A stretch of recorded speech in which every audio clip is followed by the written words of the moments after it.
¿Cuál es su verdadero nombre? Malcolm X. ¿Ese es su nombre legítimo? Yo entiendo que es mi nombre legítimo. ¿Lo ha cambiado en los tribunales?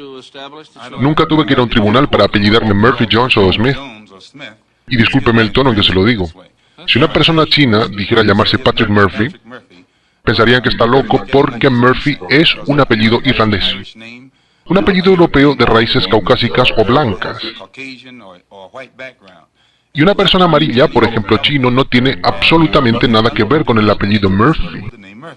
Y si es absurdo que una persona amarilla, o china, sea conocido como Jones, Jansen, Bunch o Powell, creo que lo mismo podemos decir de las personas negras, o las así llamadas personas de color en este país, que aún llevan esos apellidos como enseña nuestro maestro, que nos transmite que, durante la esclavitud, el esclavista, que era nuestro dueño, nos puso su apellido para marcar que éramos de su propiedad. Por eso cuando hoy ve a alguien de color apellidarse Jansen, buscando en su historia, descubrirá que un día su abuelo o algún antepasado tuvo como dueño un blanco de apellido Jansen. Y si se apellida Bunch, entonces su abuelo perteneció a un hombre blanco llamado Bunch. ¿Querría decirme cuál era el apellido de su padre?